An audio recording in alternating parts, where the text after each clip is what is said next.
मोरी अवसानी मैया नीक लगे आरती तोहार हो। हे अवसानी मैया, अवसानी मैया, हे अवसानी मैया, अवसानी मैया, हे अवसानी मैया नीक लगे आरती तोहार हो। हे अवसानी मैया, पहली आरती अयोध्या में होला, पहली आरती अयोध्या में होला, अयोध्या में होला, अवधपुर में होला, अयोध्या में होला, अवधपुर में होला, राजा दशरथ दरबार हो।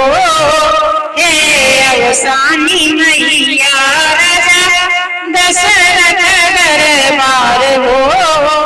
हे अवसानी मैया नीक लगे आरती तोहार हो। हे अवसानी मैया नीक लगे आरती तोहार हो। हे अवसानी मैया, दूसरी आरती गोकुल में होला, गोकुल में होला, बरसाने में होला, गोकुला में होला, बरसाने में होला, बाबा नंद बाबा दरबार हो।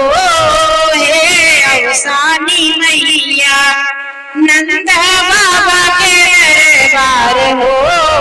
हे अवसानी मैया नीक लगे आरती तोहार हो। हे अवसानी मैया नीक लगे आरती तोहार हो। हे अवसानी मैया, अवसानी मैया, हे अवसानी मैया नीक लगे आरती तोहार हो।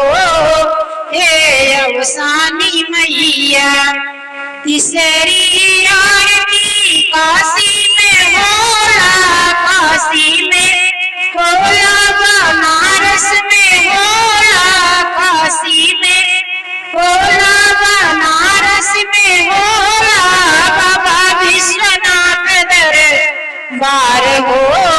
हे अवसानी मैया, बाबा विश्वनाथ दरबार हो।